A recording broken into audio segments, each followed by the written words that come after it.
Ooh, happy Friday, everybody. Welcome to the show. Welcome. Oh, it's been another week.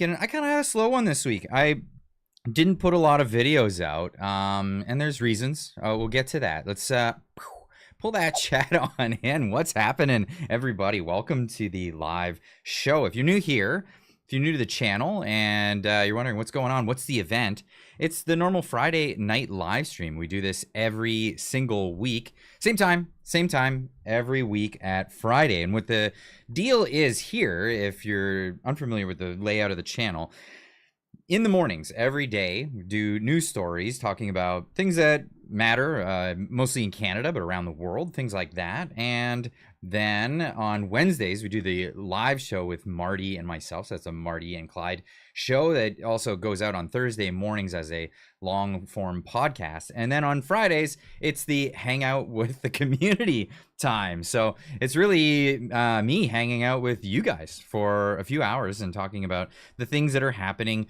here and everywhere and what's going on all over the place, how we feel about things. And I get to get your immediate feedback, your position on some of this stuff, see where you're at. Do you agree? Do you disagree? Do you vehemently agree or disagree? Let's find out. Let's find out where everybody's at with all of that stuff. And of course, these are controversial issues a lot of times. They're contextual, they're political, they get people's emotions going, and sometimes it gets heated, and it's great. I love this space. I love what's going on.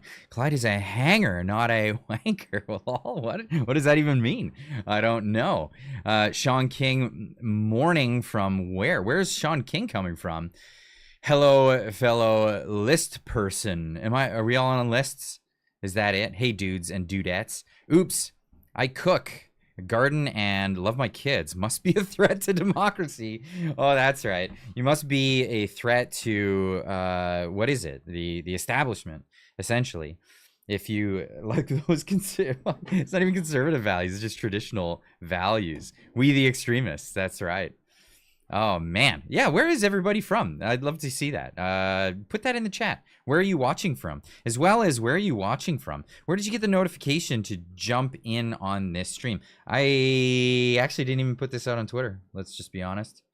So the only place it could have come from is YouTube. Maybe I should tweet this out.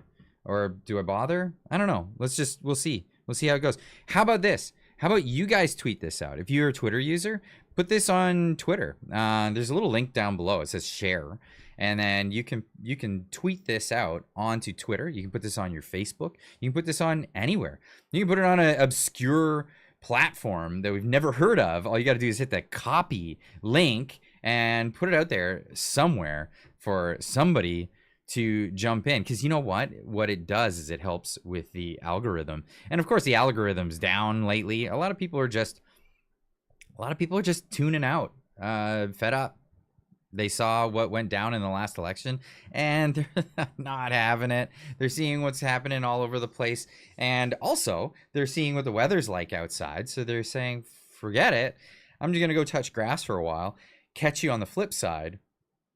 And that's what happens. And it happens around this time of year, every year, actually, because of such beautiful weather going out. But yeah, so many people out there. Chicago, a Chicagoan watching the show. Alberta, squeamish. Yeah, that's me too. Southern Alberta, we've got, it's summer too. Slocan Valley, BC. Tax folks, Jolly will save Canada. That's right. She's gonna save it with her massive intellect. That's what's gonna happen. Great weather the last couple of days. I know here on the West Coast it's been fantastic. Yeah, how's it been where you guys are at? Hit that like button, people. Help push this out. It's what it's really about. Yeah, hit that like. As well as share all the little buttons. They got all the buttons down below. Hit those buttons. It helps out a ton all over the place. I wanted to jump into this before we get into some of the touch and go stories and things. Look, Colorado. Wow, people, East Van rules. East Van. Depends on what part of East Van, I guess. Nashville, Tennessee. Really? Are you guys all tuning in from different places all around the world? London. I'm guessing that's London, Ontario. New Brunswick here. Been a bit hot and of course humid here in Hamilton. Yeah, that's the old armpit, Southern Ontario. It's where most Canadians live. So I don't know what the allure was. It's a thing. Soon to be El Salvador. That's a bold move. I know a lot of Canadians have made that move. Canadian exports dropped from 75 to 68 from May to June to the U.S. Yep, it's gonna probably drop even further. We'll definitely be getting into some of that. Rural West Texas here, awesome.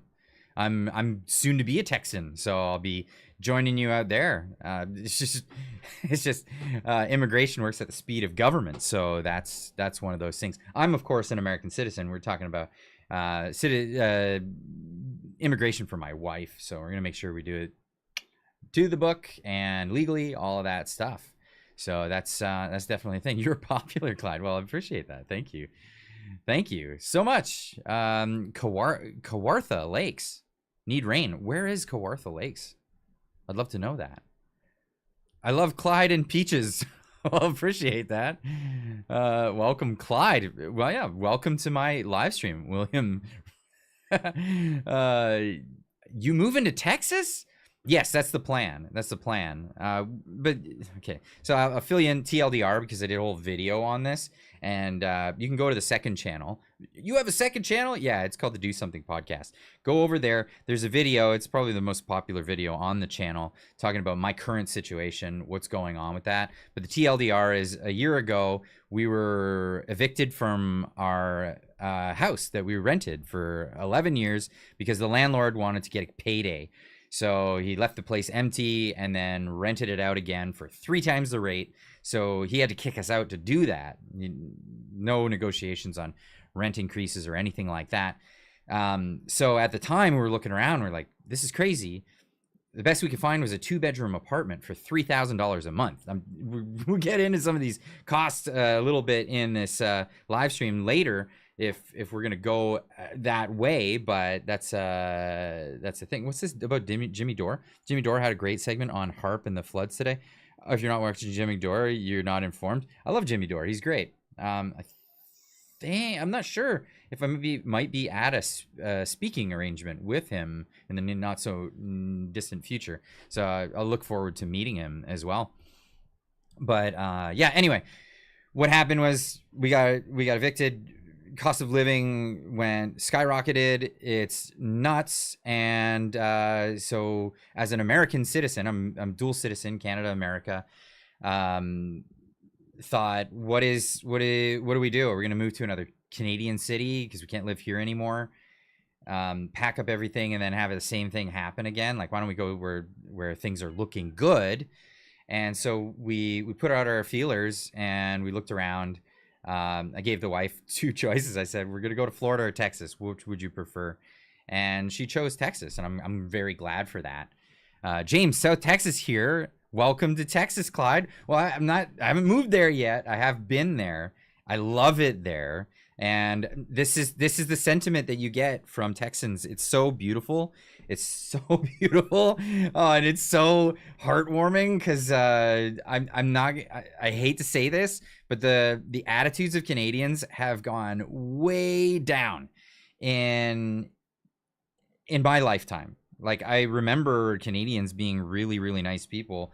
And let's be honest, like, when people talk about Western hospitality, they're talking about Alberta, known as the Texas of Canada. So people in Alberta are quite nice. They're quite nice. But, you know, if you're living in the lower mainland, you get used to a different way of life. You live in southern Ontario, it's a totally different thing.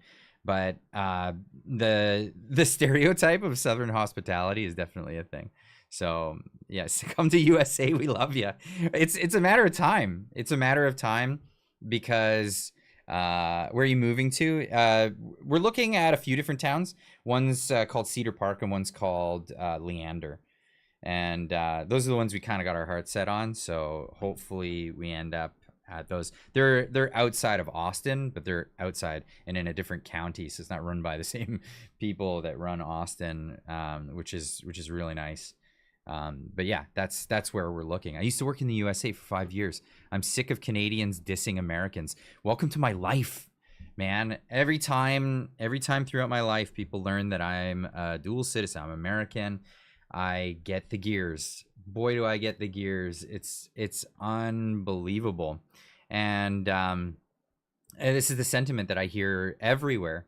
When Canadians learn of your nationality, they if you're an American, you get some pretty bad attitudes. Let's be honest.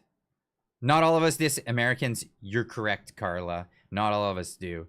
But it is a thing. It is a thing. So yes, we are friendly. Just don't cross us. Love it. If no Pierre as PM next spring, I'm going back west with my son. Well, pack your bags, man. Pack your bags. That's another thing we can get into tonight. Definitely not proud to live in Ontario. It's a slow motion train wreck, and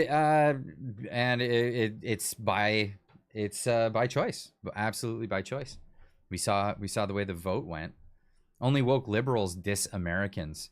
Yeah, we should be lucky to be near the US. we should consider ourselves lucky. Absolutely. I've been saying this for a few months now, that it dawned on me, right? This idea that Canada has all these resources and all this stuff, but the number one commodity is not oil. It's not dairy. it's not trees or natural resources. No, its greatest commodity is its proximity to the United States of America. It's what every country would love to have. Just this immediate amazing access to the American economy, which we're going to get to in just a second. But I did want to bring this story up because I want to get you guys' opinion on this, because I love this. We've got the live chat here, and I get to have your immediate feedback on different things. And this one moved me. Because it has to do with like nostalgia as well. And of course, the story is Pamela Anderson. Hey, you haven't heard that name in a while. Well, Ollie London putting this one out there saying, Pamela Anderson, 58, appears unrecognizable from her Baywatch days as she goes makeup free while talking about beauty being subjective. Everybody was so horrified when I decided I didn't need a glam team for certain events. So this is first we'll go over what she said and then go over some of my comments, and I'd love to hear what you guys have to say about this. A rebel move is to be who you want to be. Like, what is beauty? Beauty is subjective, and we don't have to look like the covers of magazines. We don't have to do the industry standard, which everybody was so horrified when I decided I didn't need a glam team for certain events. I'd rather go look at architecture at the museum when I was in Paris. I thought, who's looking at me? I'm clothed from head to toe with these big hats, and, this much of my face is sticking out. Is anyone going to really fall over back? Trish Prue with a $6.99 super chat saying, I'm planning to go south to South Dakota next year for USA 250th anniversary with friends. That's awesome. I'm hoping I'll be there too for the 250th.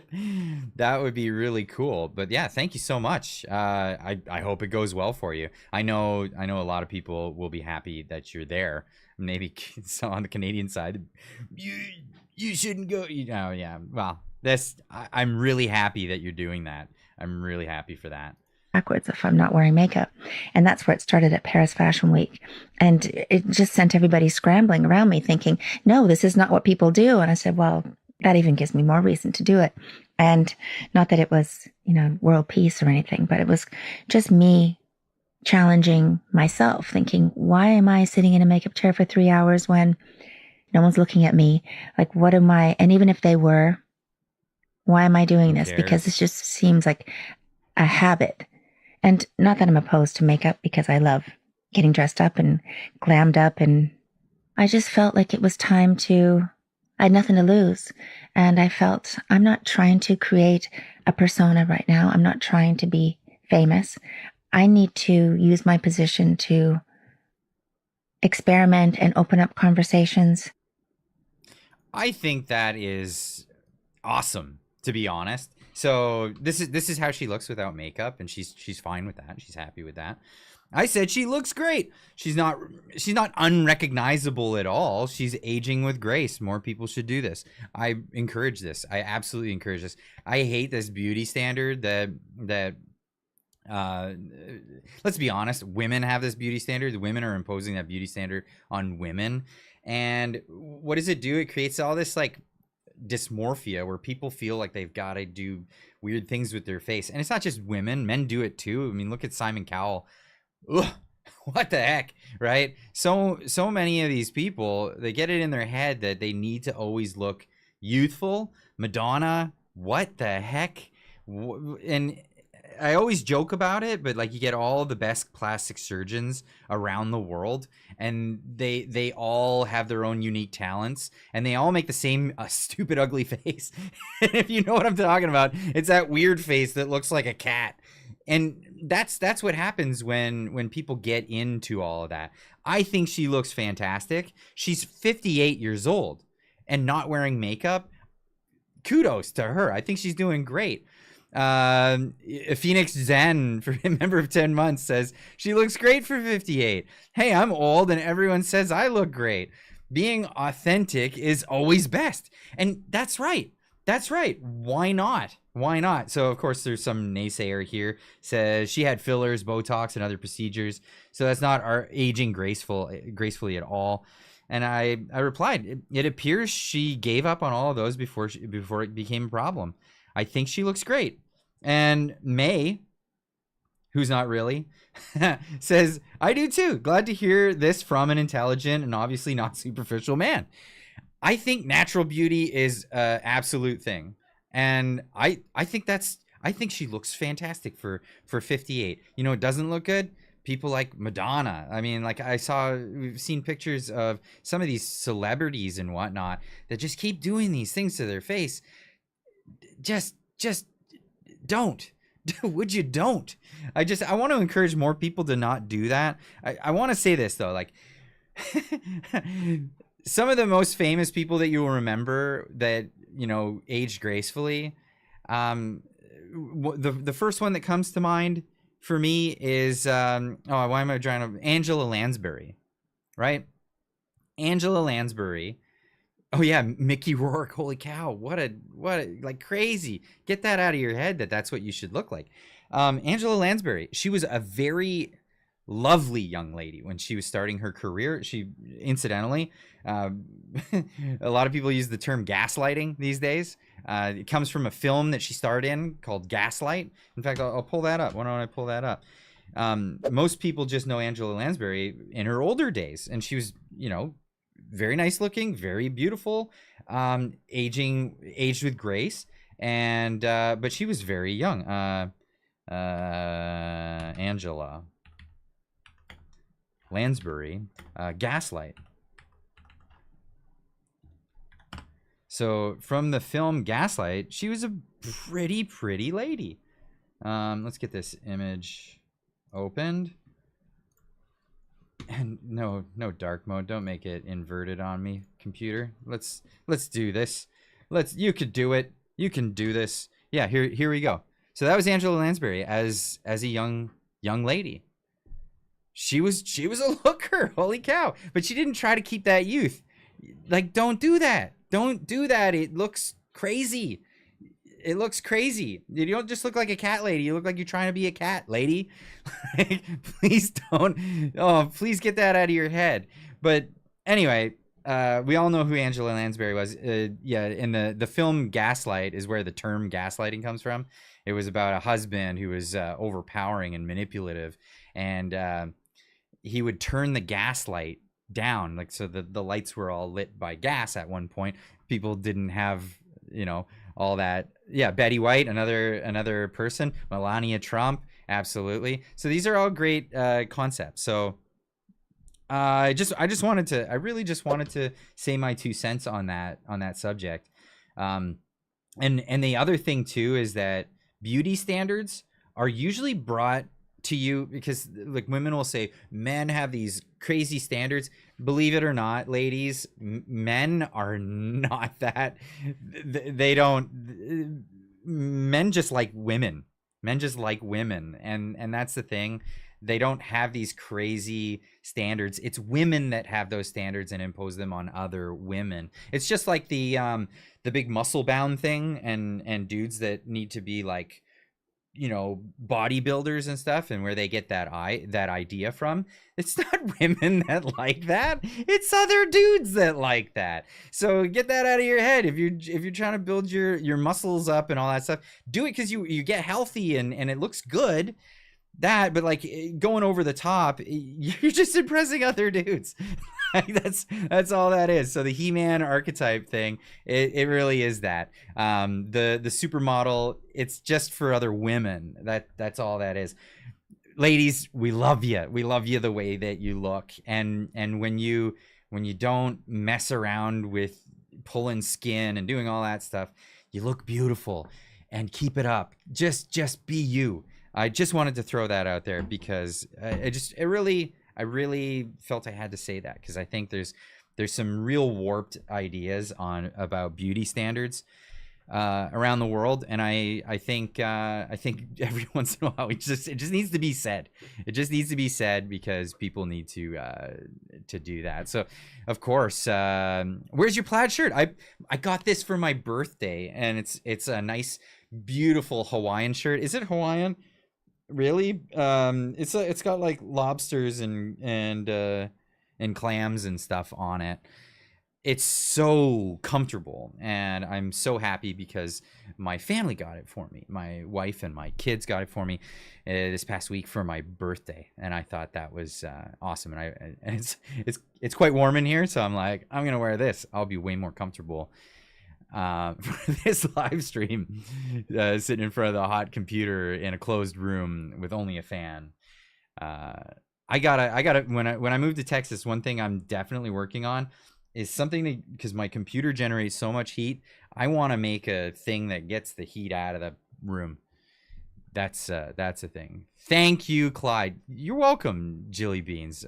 Thank you. Appreciate that. What's with her hair?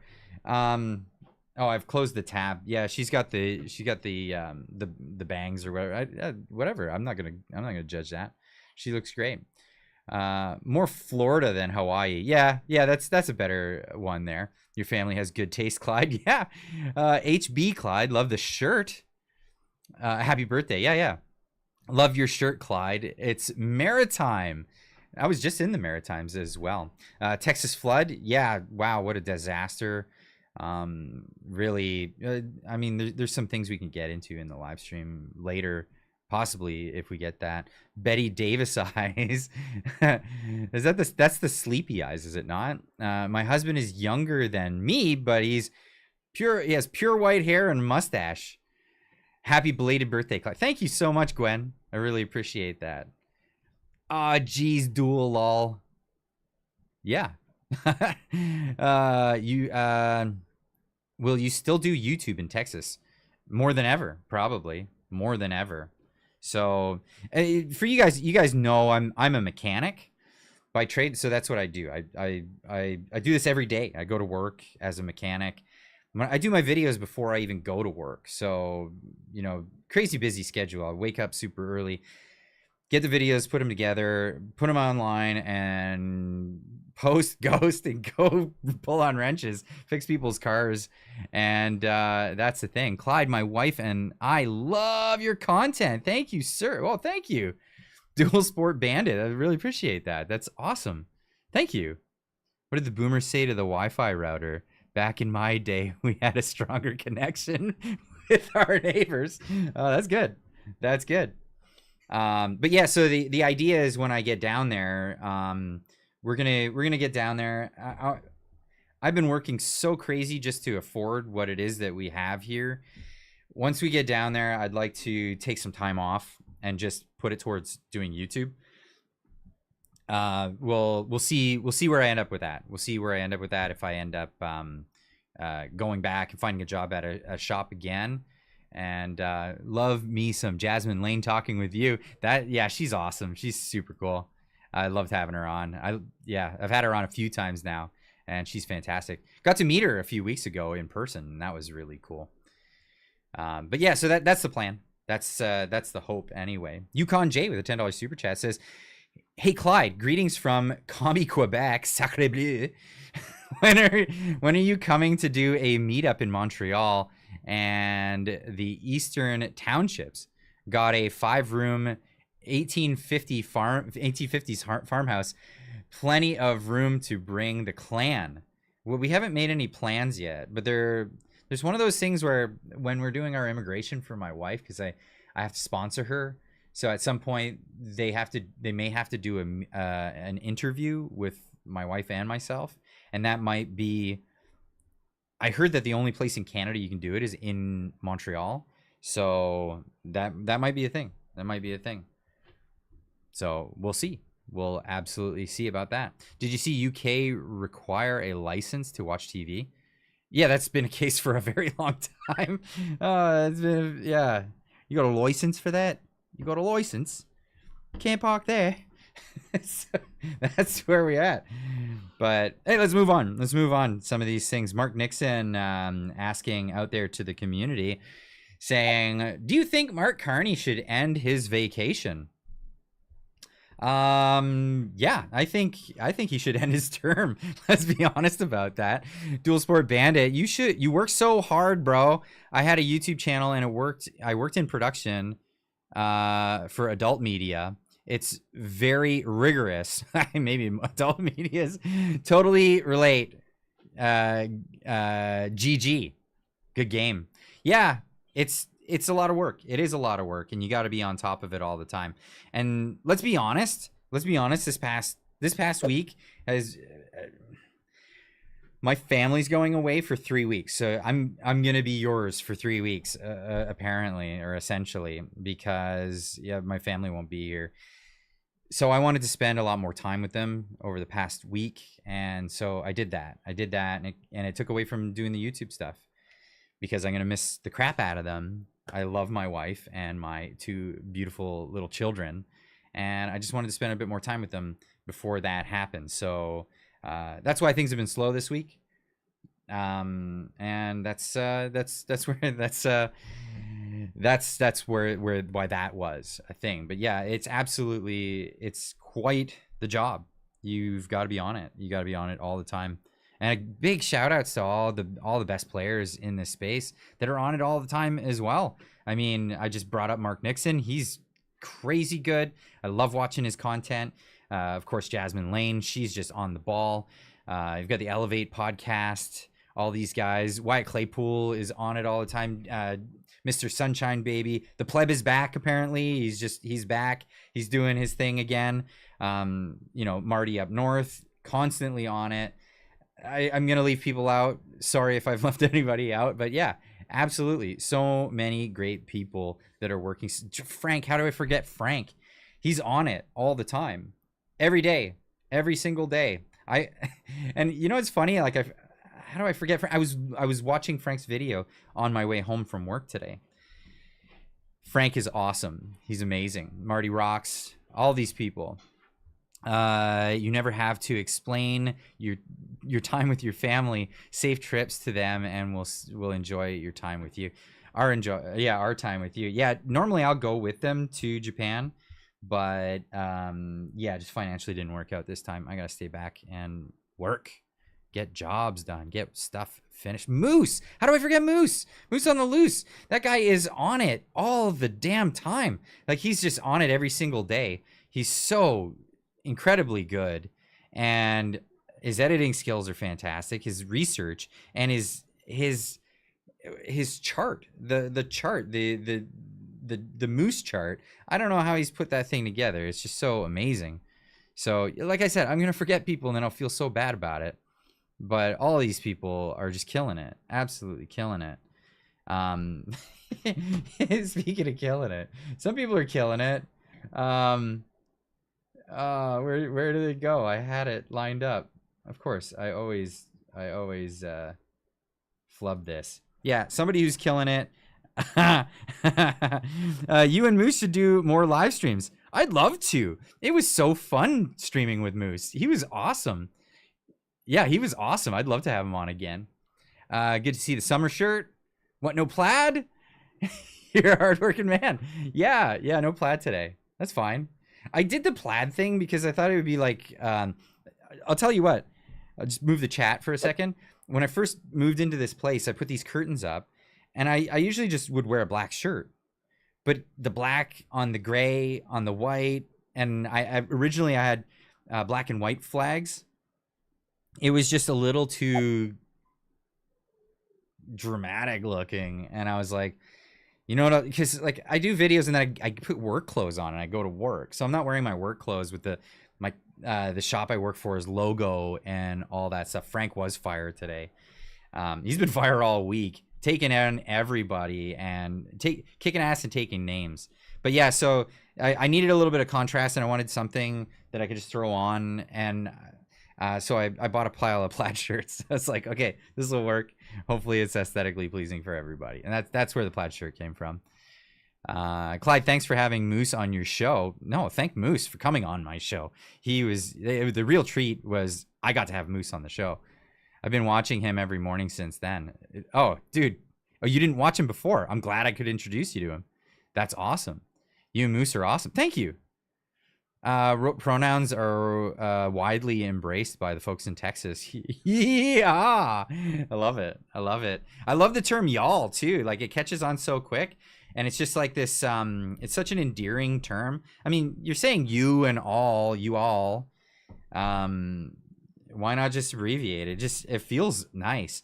Another one in Texas that I love is people that say like, "Come on." You know, it's like telling you, "Let's go, come on."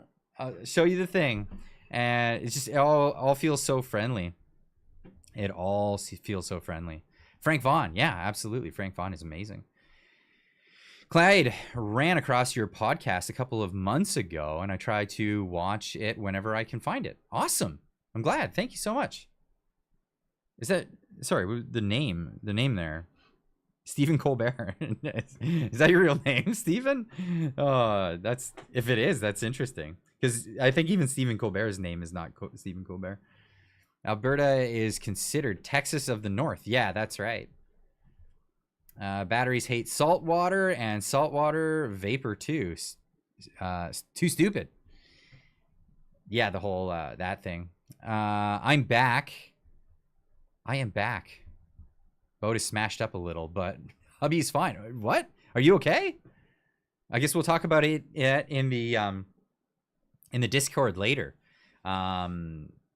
Yes, definitely check out the Discord. We'll be in the chat later. I can't stay super late tonight, so be there early, because I do have to drive my family to the airport in the morning, so I won't be hanging out super late in the Discord.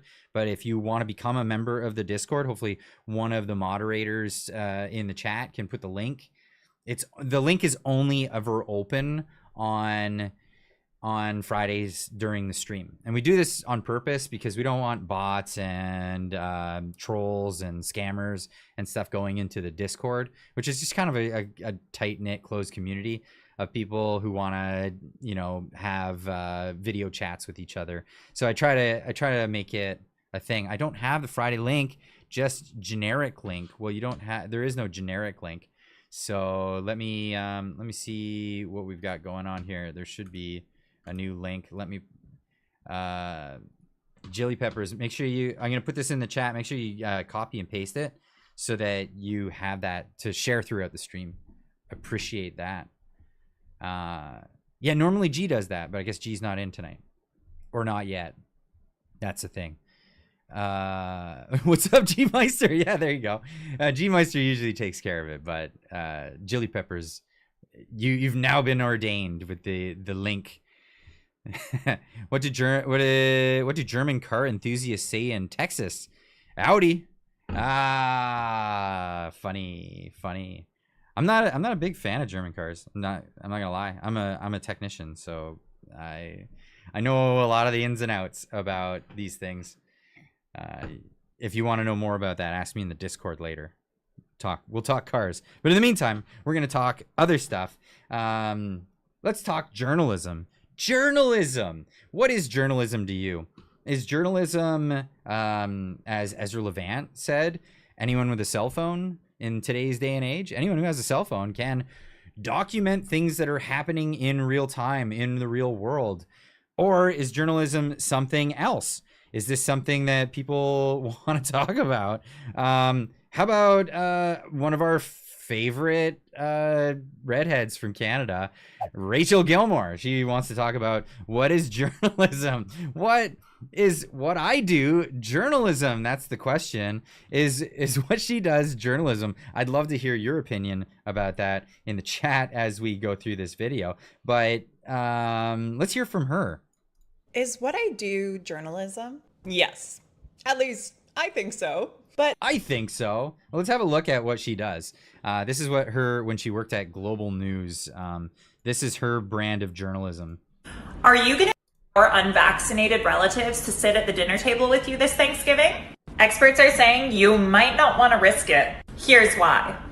According to one expert from McMaster University, vaccines are super effective, but they're most effective when you're surrounded by other vaccinated people. Oh. If you invite someone who isn't vaccinated, there's a risk of having a breakthrough case. Now, breakthrough cases are... Steve's hides in the chat. Remember, for 23 months says, Rachel is not a real journalism. 23 months. That's almost 2 years. That's crazy.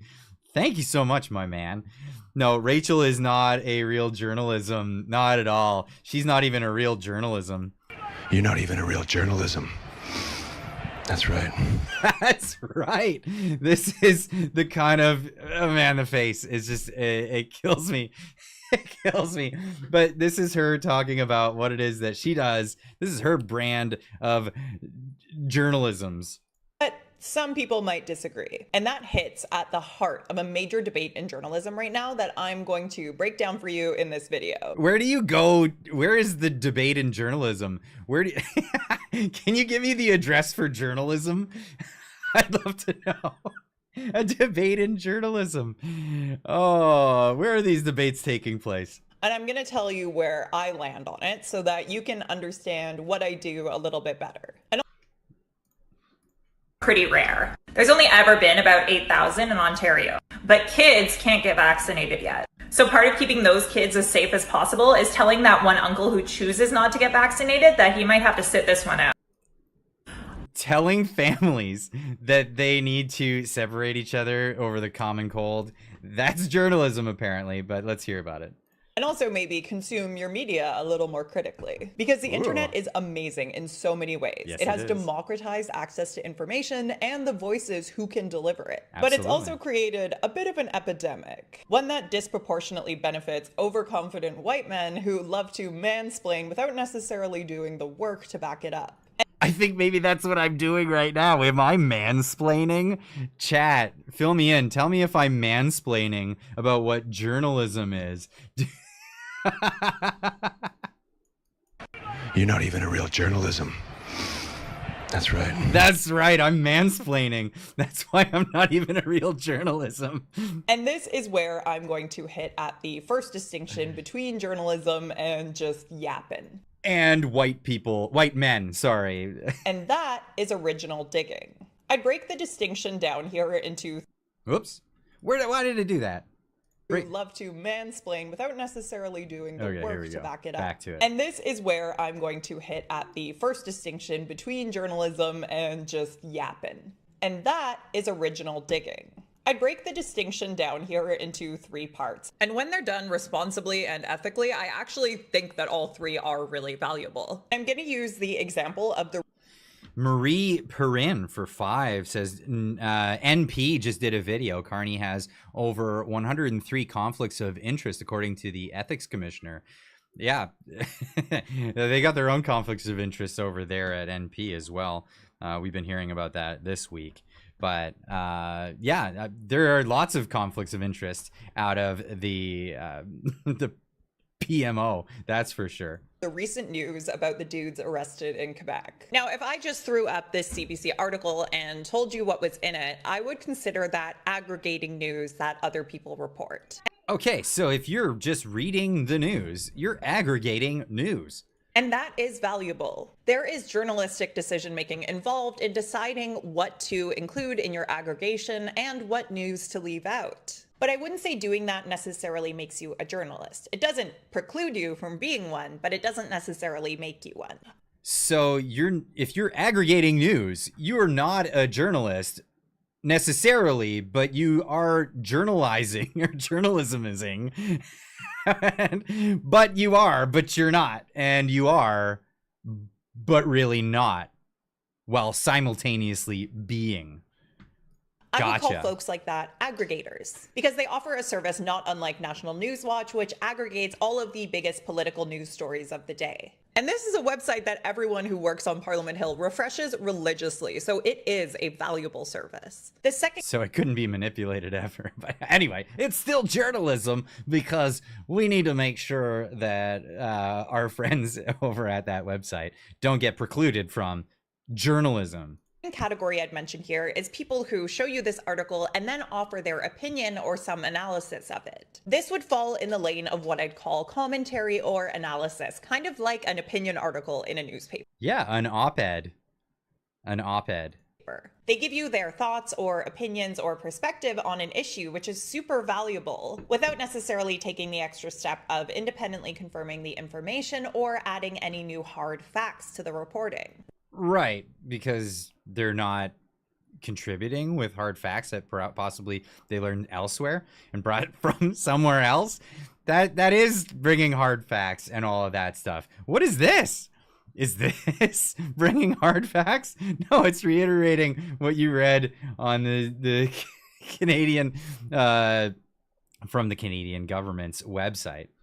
This is super useful. There is a reason why newspapers have op-ed sections and do analysis. I would definitely say that some of my videos fall more in this category of commentary and analysis. Yes. I don't find a new scoop to report every single day, but I I don't know why it just ended there. That's so abrupt. Anyway, the only reason why this came up is because Canadian Karma tagged me in this post. Says funny because I'm blocked. Is what I do. Is what I do. Yeah, Rachel Gilmore, Happy Gilmore, Unhappy Gilmore, whatever you want to call her. She blocked me ages ago, so I couldn't see this. It's funny that you think you're a real journalist, but Rebel News, Karima, Jasmine Lane, Clyde do something, and many more are not. This proves a lack of intelligence, willful blindness, blah, blah, blah. I don't even ever put myself in the realm of journalism, to be honest. You're not even a real journalism. That's right. No, that's right. So while I sometimes dig up stuff like this, I don't necessarily put myself in the realm of journalism. I don't say that I'm a journalist. I don't claim to be a journalist. I just claim to be a guy who's concerned about what's going on in the world. So I give my commentary. I come to the YouTubes and I go to Twitter and I talk about the things that concern me. It's just, here's the difference. The nature of media has changed. And whatever you want to call it, journalism. See, this whole idea, the debate over journalism, is to try to make it so, well, these people are credible and these people are not credible. I don't care. The people that are credible to me are the people that are honest in their reporting, honest in their conversations, and don't deceive their audiences. I don't think that would be in that category. I don't think that would be in that category. And what are people looking for these days when they're looking for somebody that they can trust, somebody that they can talk, they could tune into and just know, at least I know that this guy's pursuing the truth. It's not about an ulterior motive. It's not about this or that. It's really about, the guy's trying to be genuine. The lady's trying to be genuine. The person is trying to be genuine.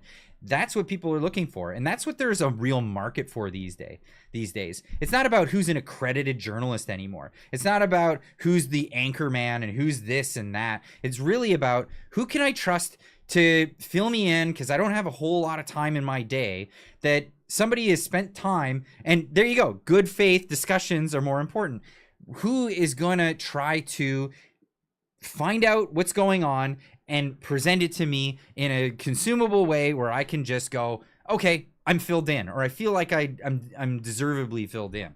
And I would recommend, don't have one of these people. If I'm one of those people, don't have just me. There's a myriad of different people. We talked about this earlier. Moose on the Loose, Frank Vaughn, Jasmine Lane, the Elevate podcast, all of these different people, Mark Nixon. Amazing places to get your stuff. Mr. Sunshine Baby, the Pleb, whatever your flavor is, there's somebody out there to do that. And that's the thing. That's really the thing. So yeah, it's not about who's accredited. It's about who's credible. Who's credible. If you find out that somebody's been giving you a pile of trash, or say they've been trying to steer you in a direction, how does that make you feel? How does that make you feel? It makes you feel perturbed, probably. And that's it. If somebody's trying to get you to feel a certain way, well, that's that. And I'll have to apologize ahead of time for some of my reporting. I'll report on what I think and what is my perspective on this. My perspective.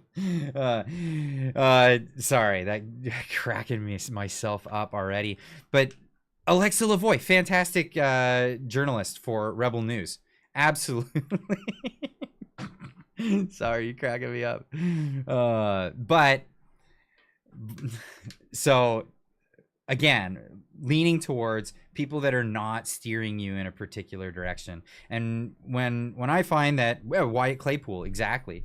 When I find that people have intentionally pushed you in a direction that's that, I feel skittish about it. And that's why I feel super skittish about this and this whole push towards trusting journalism. What's this debate in journalism? The media landscape has changed so much that who cares? Who cares? Really, at the end of the day, trust the people you trust and challenge the people you trust. Challenge me, challenge the hell out of me all the time. If I say something that you feel, and this is why I make these Fridays a chat thing. If you think I messed up on something, absolutely bring it to the table. I love to discuss this stuff, and I love to keep things as open as possible. You know, openness is the absolute best way to do it. Great channel, son. Thank you. Breaking news. This just out. Mark Carney has over 103 conflicts of interest. The report is now out. Crazy. Are you surprised at all? Are you surprised at all? Do you believe in the moon landing? Do I believe in the moon landing? Absolutely. The moon landing did happen. Clinton Jaws. There's another amazing source. Absolutely. Like I said, I'll always forget somebody, and that's always where it sucks. And apologies to all the ones that I forgot to mention just now in my little rant about that stuff. Now let me close those windows with Rachel Gilmore on them, because I just cannot stand that, and I'm gonna steer clear of that from this moment on. Let's talk about what's happening with our situation here. I'm open to the possibility it was a fake. Oh, the moon landing. Mr. Sunshine Baby, of course, I mentioned him. Yeah, absolutely. Some people deal out BS, and it takes others to call it out. Sunshine is cool. So much passion. Absolutely. In fact, I've got some stuff from him in this one. Clinton, good old boy, absolutely. What's over 16 pages? I don't know what's over 16 pages. I'll go look. There's a lot of pages of a lot of things. Sunshine could do less clickbait though. I hear that so much. I talked to him about it, and he's like, yeah, I do whatever. Like, I'll try this way, and people still complain no matter what. People don't like it, but it works. It gets people to watch the show, and that's at the end of the day, that's what matters. is that people are being informed and people are seeing us. Clyde, do something is the best though. Thank you. Appreciate that. Yeah, sunshine isn't for everyone. Not for me, to each his own.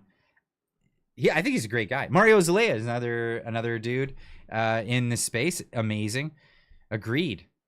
Yeah, but we have more respect for you. I don't know. I'm not sure what that's in context to. Yeah.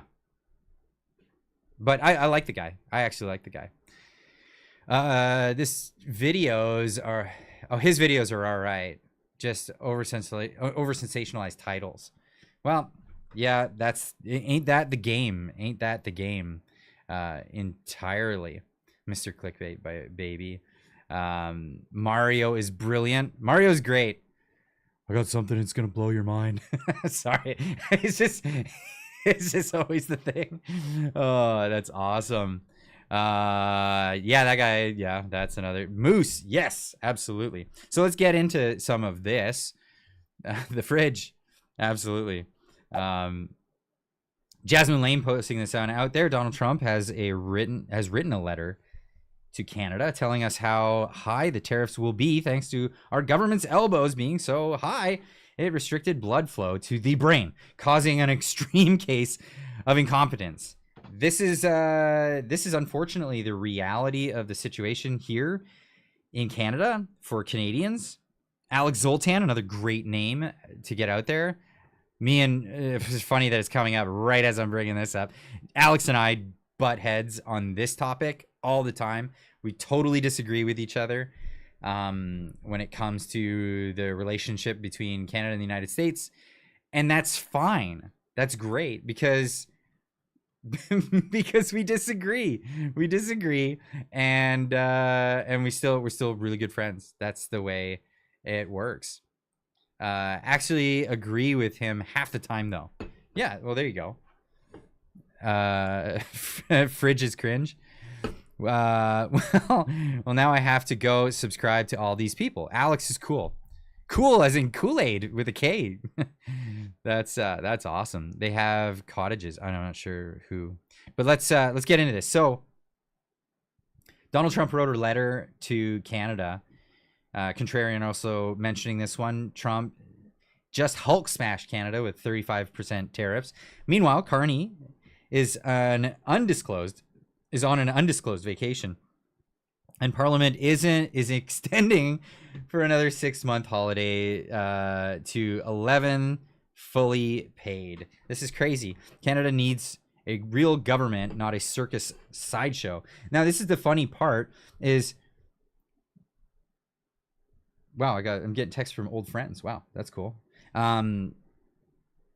This is the crazy part. So we had an election where we were told this is an existential threat to Canada, Canadian security, our economy, and all this stuff. We need to get on this right away. Daisy Media, fantastic. Love him. Right Blend, amazing. Love that dude. Yeah, they're so cool. Agree to disagree. That's what we end up doing, Alex and myself. Trump is 80 years old and hasn't taken a day off yet. No, he hasn't. And not everything Trump does is great. Like, let's be honest, the whole Epstein stuff, I'm not a fan of what's going on with that. And we can get into that and speculate and talk about what's going on there. But here's the deal. Here's what's happening with Canada. Carney and the Liberals, in a bid to win the election, said that this is an existential threat. We need to negotiate this. This needs to be solved now, and they're the only ones to solve it. Can't trust Pierre Poilievre to do this, and Pierre Poilievre even said if they get elected, they're not taking a holiday over summer because they got to deal with this. Liberals get elected because propaganda works really, really well in Canada, and that's all obvious at this point. And what do? They go on holidays in the middle of a crisis. It would seem that they're happy that the crisis is happening. It would seem that they're okay. They're content with this occurring in Canada to Canadians, to Canadian businesses, and this is the deal. So our largest trading partner, most of our people, Tim Cast IRL Thumbnail said that Dan and Cash are threatening to quit. I didn't see that from Tim Pool, but I did see that from Benny Johnson. And I listened to the video. From all I can tell right now is Dan Bongino didn't show up for work today. That's all I know. That's because Bongino quit. Like, we talk about clickbait, right? Bongino quits, and then it's like, well, the rumor is some people say he's not happy, and today he didn't show up for work. What does that mean? I don't know. They're not happy. We can get into that later. But right now we're doing the trade war, the existential threat to Canadian sovereignty, the big thing. So Donald Trump put out this letter from the White House, July 10th. So this is yesterday. The Right Honorable Mark Carney, PC, MP, Prime Minister of Canada, Ottawa. Dear Prime Minister, it is a great honor for me to send you this letter, and that it demonstrates the strength and commitment of our trading relationship and the fact that the United States of America has agreed to continue working with Canada, despite Canada having financially retaliated against the United States. As you will recall, the United States imposed tariffs on Canada to deal with our nation's fentanyl crisis, which is caused in part by Canada's failure to stop the drugs from pouring into our country. Instead of working with the United States, Canada retaliated with its own tariffs. Starting August 1st, 2025, we will charge Canada a tariff of 35% on Canadian products sent into the United States, separate from all sectoral tariffs. Goods transshipped to evade this higher tariff will be subject to a higher tariff. So if you send your products to another jurisdiction in order to route around, like say you sent it to Mexico and had it come up to the Mexican border, you'll be imposed with an even higher tariff. As you are aware, there will be no tariff if Canada or companies within your country decide to manufacture products within the United States. And in fact, we will do everything possible to get approvals quickly, professionally, and routinely. In other words, in a matter of weeks. So if you have a business in Canada and you would like to move it to the United States, they are giving you every big beautiful opportunity to take your business and take it out of Canada and ship it to the United States, and then be able to deal within the United States economy at your own leisure from within the United States, and obviously hiring Americans. If for any reason you decide to raise your tariffs, then whatever the number you choose to raise them by, will be added to the 35% that we charge. Also, I must mention that the flow of fentanyl is hardly the only challenge we have with Canada, which has many non-tariff policies and trade barriers, which cause unstable trade deficits against the United States. Canada charges an extraordinary tariff to our dairy farmers up to 400%. And that is even assuming our dairy farmers even have access to sell their products to the people of Canada. The trade deficit is a major threat to our economy and indeed our national security. This is a big deal. This is huge. And here's the deal. Even if Carney came back from vacation, he cannot. What are all the L's in the chat for? Somebody let me know. What are all the L's in the chat? We need a bigger L. The dairy cartel strikes again. Is this L's for Canada? The big old L? Unbelievable. Oops. Unbelievable. Lame. Yeah, it's lame. This is lame. But here's the thing. So, Johnny come lately, Clyde. Yeah. Hey, Clyde, welcome to your own live stream. L for Carney. Loser Carney. That's right. The shift is hit. The fan for 10 says, Jolie says the golden age between Canada and the EU is just beginning. Does she mean for lobbyists, global bureaucrats, Brookfield, and the rest of us stuck with the carbon taxes and sky-high cheese prices? Yep. That's actually it. I know an Indian guy who wanted to bring ghee into Canada and he was banned. Canada, please stop doing this stuff. Stop. Would you don't? Come on. Steve's Hyde for $5. There are literally people smoking crack a block away from the Parliament buildings. That burnt plastic smell is exactly what you think it is. That's crazy. Dusk Granger, are you in the Discord? Do you have a link to that? Do you have a story that follows that guy who wanted to bring ghee to Canada? I'd like to learn about that, because ghee is just purified butter, right? Purified butter for cooking with. That is so crazy. We're not making a whole lot of ghee in Canada. It's insane. Weren't you moving to Texas? Rewind to the beginning of the live stream. We talked about that. Ghee is clarified butter. Yeah, there you go. Yeah, clarified butter. I've never actually bought ghee, but I like cooking. I love cooking. And when I'm cooking with butter, depending on what I'm doing, I'll clarify it. It's not hard to do. Just it's nice if you have it already clarified. That's the thing. Ghee is amazing. So good for you. Yes. Oh, way the heck better than seed oils. Give me a break. Get yourself off of them seed oils. So here's the deal. Mark Carney, he can't just go to the negotiation table and say, okay, we'll get rid of that dairy lobby. No, because they just passed a bill in Parliament, Bill C-202, that codified it into law. That's it.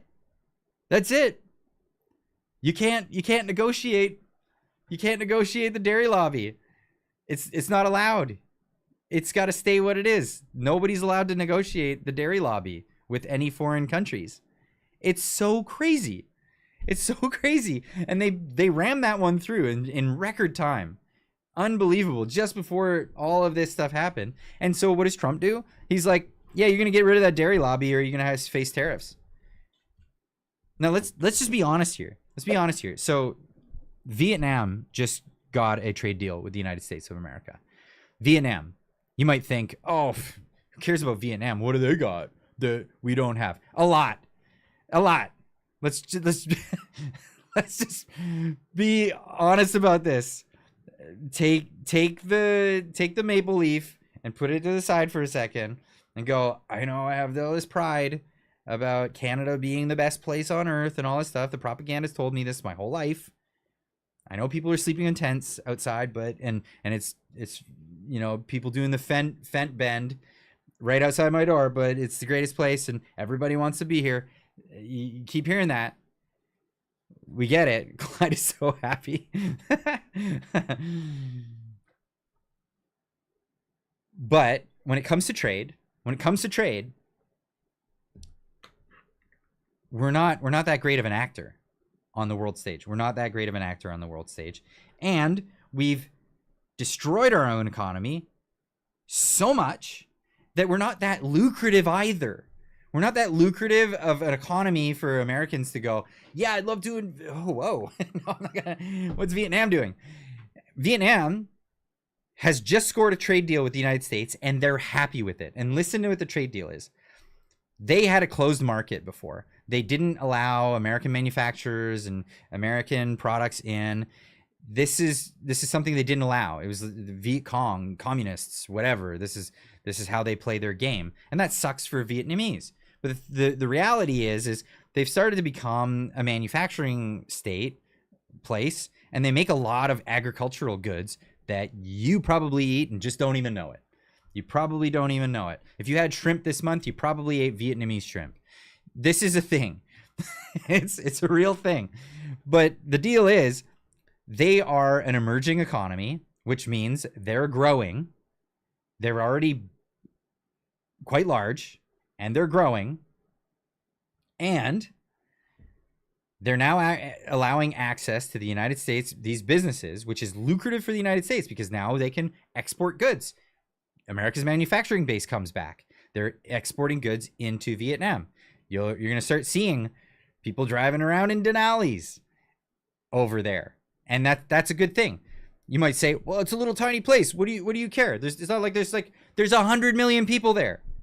100 million people in Vietnam in an emerging economy with lots of money to go around. It's crazy. And now American businesses can sell there. You know what they got in exchange for that? A 20% tariff on all their goods going into the United States. They still have to pay a tariff to enter the US market. In exchange, they're allowing American products into their market. It is that lucrative to be able to enter the US market. This is what people need to understand. Canada has had it so good for so long and has crapped on the people that have been so courteous to them. They have you gotta say it. Don't shit where you eat. Don't bite the hand that feeds you. It's so crazy, but this is literally what elbows up is. It's a signal to the world that we're dirty assholes. We're dirty fighters or dirty players, and we're not gonna play by the rules, and we're gonna be dickheads about it. That's not good. That's not good at all. The shift has hit the fan for 5 says, ever feel like it's easier to make sense of Canada when you're not actually in Canada? Well, I'm still currently in Canada, but I still look at it from I guess a different perspective. I've always been a dual citizen, so I've always looked at it from the perspective of both sides of the border. It's a thing. It's a thing. So, Vietnam happy to be with a 20% tariff on all their goods going into the United States. That's a reality. A country with 100 million people is happy to be able to enter the United States market with a 25% tariff. We get slapped with a 35% tariff, and it's punitive because we've been just bad actors. Absolutely bad actors for just far too long. It's gross. Chris Pavlovsky, a Canadian, by the way, he's the founder of Rumble. Now living in Florida. Why wouldn't you? Why wouldn't you? Truth is, he says, truth is, Canada does not treat the U.S. dairy farmers fairly. They don't allow U.S.-owned banks to become Schedule I banks in Canada. And they block U.S. telecoms from to compete for the Canadian spectrum. Canadians need to call a spade a spade. President Trump is right. He is right. Maybe if we just virtue signal harder, that'll be the thing. I love Salty Clyde. By the way, what song can you play on the pipes?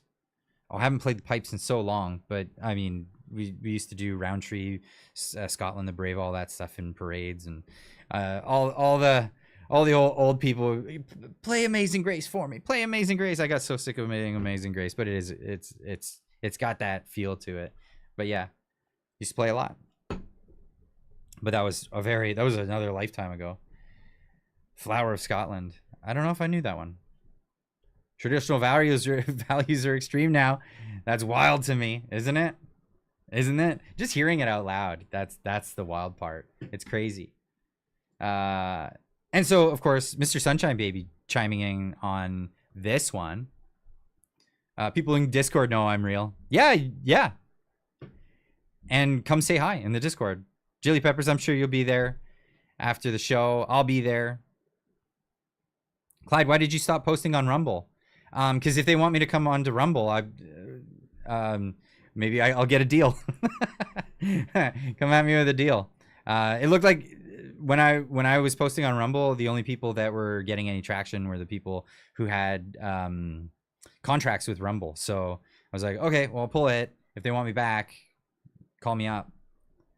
Get in touch with me. Love to hear from you. Hey, Clyde, please play the piano. Just kidding, but I would like it.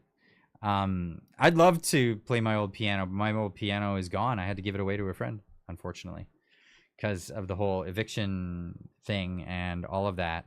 And I'm in limbo. I need to get in with Viva. Yeah, that would be cool. That would be great. They signed Nerdrotic back. Well, tell him to come hit me up. I will be in Discord for a bit. Yes.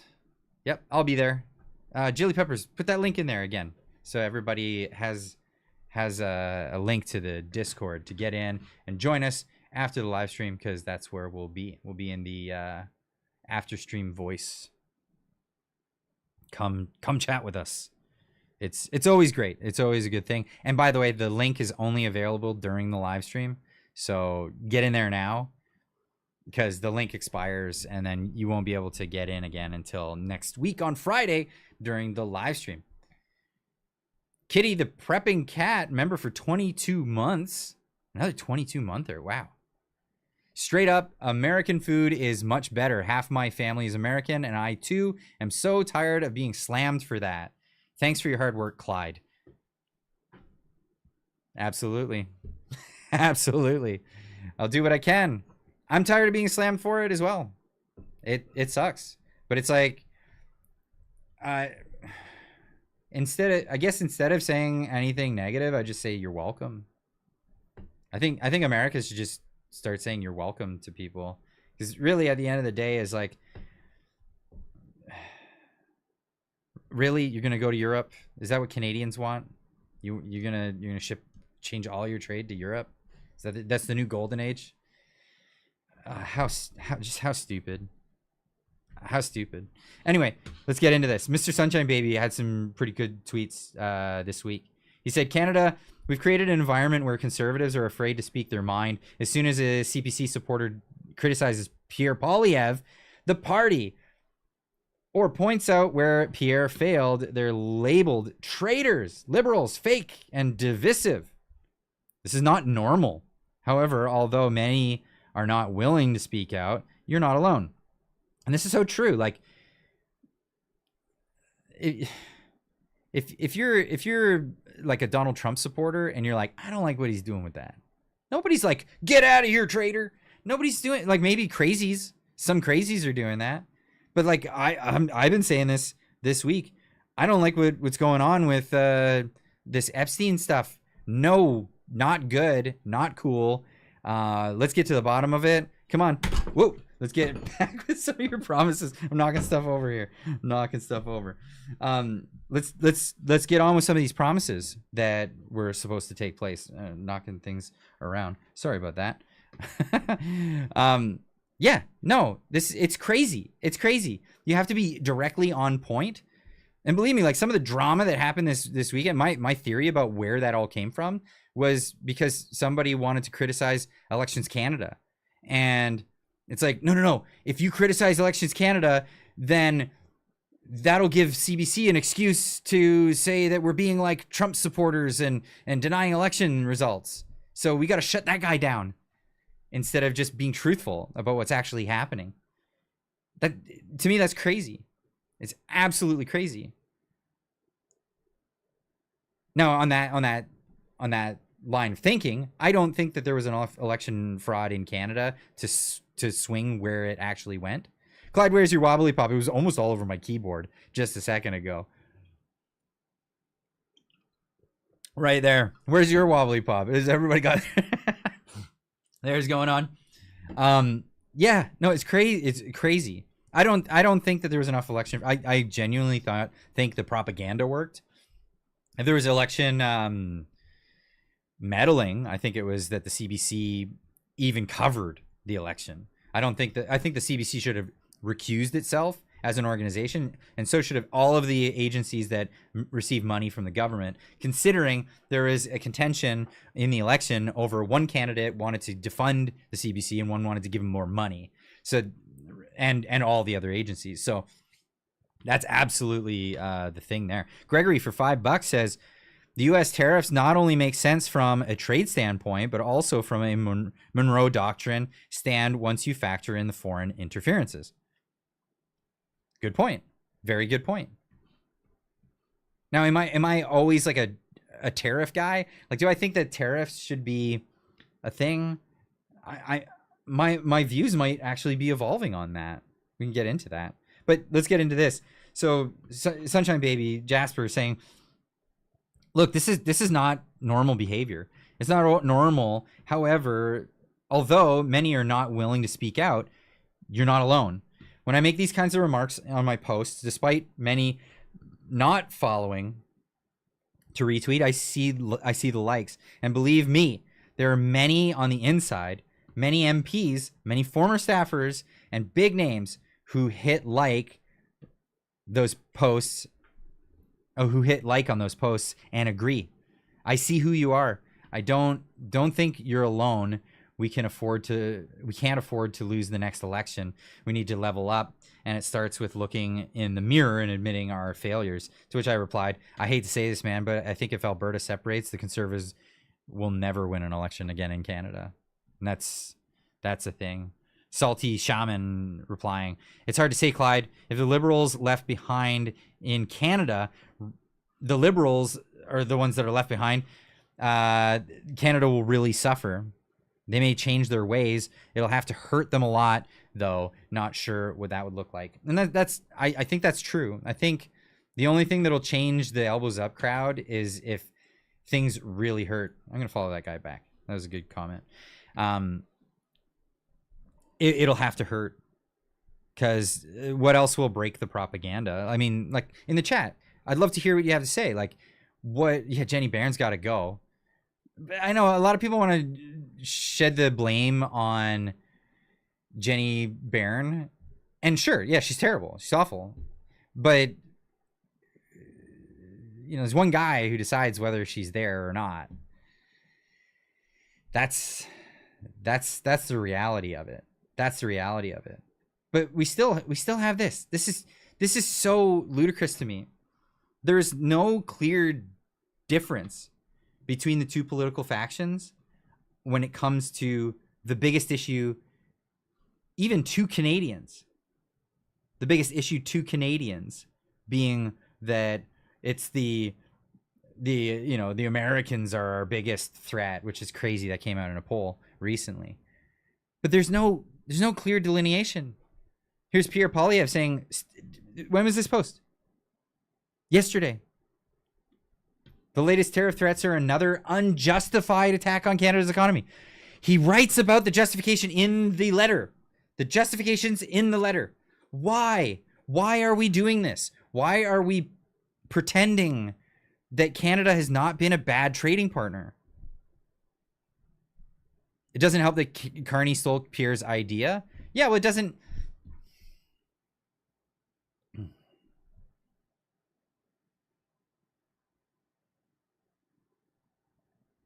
Jilly beans. I'm not going to blame you. I hear this a lot. If all it takes is for another politician to come in and say the same things as you've been saying, you really haven't made your mark, have you? You really haven't made your mark. Daniel Lavoie, for 5, says Carney's assets, aka conflicts of interest, were just posted on the Ethics Commissioner's website. He has shares in 103 companies. Yeah. Are you surprised? It's so crazy. This is why we have to get out of Canada, Clyde. The populace is ignorant and has never had to fight for independence. Now that is a clear distinction between the two cultures, the Canadian culture and the American culture, is the never having had an actual conflict to gain independence. I see your point.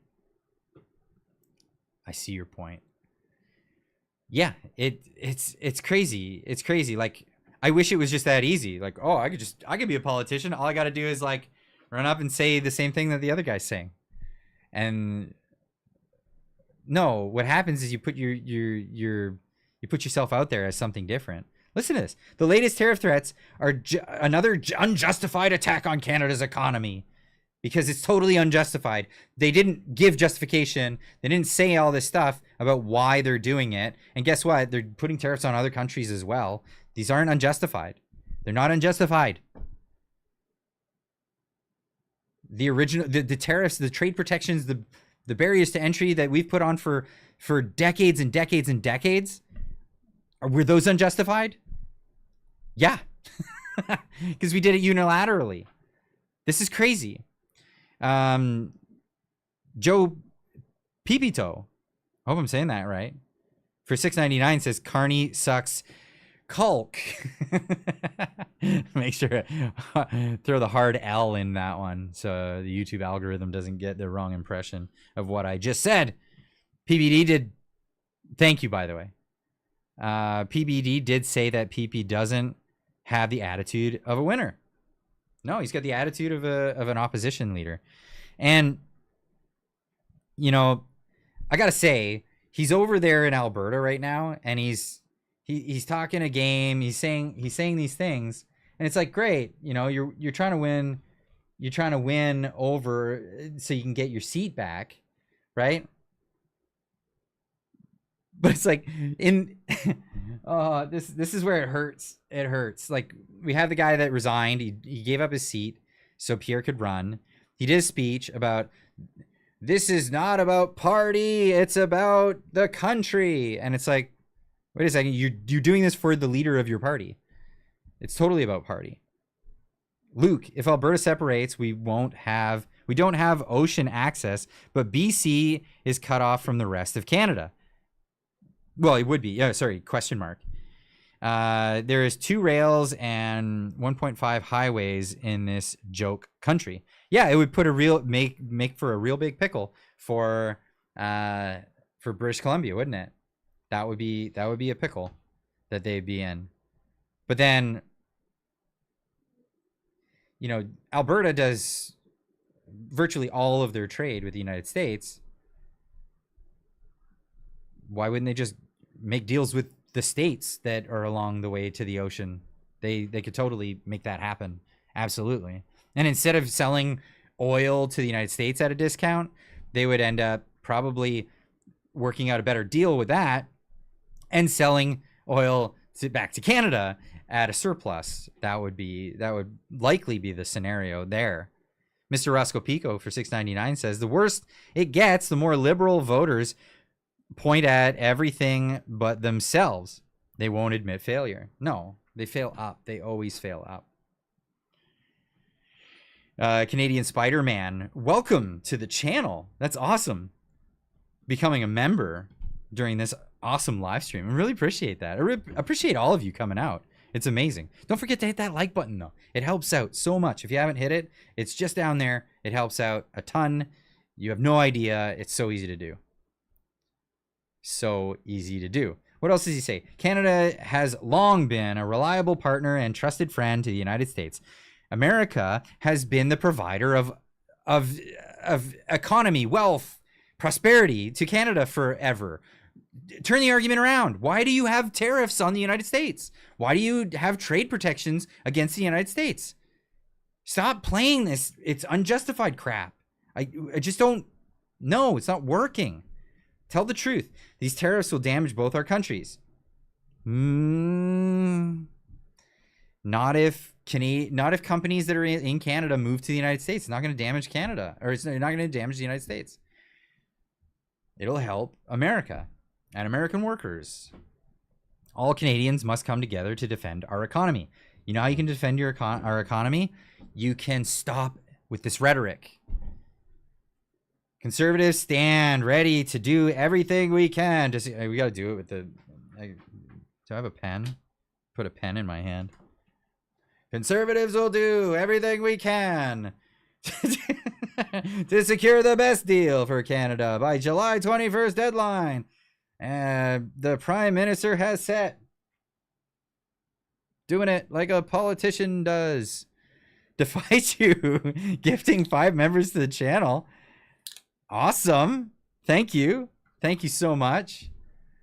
If you just got a membership, make sure you're in the chat, giving Defaichu a big thank you.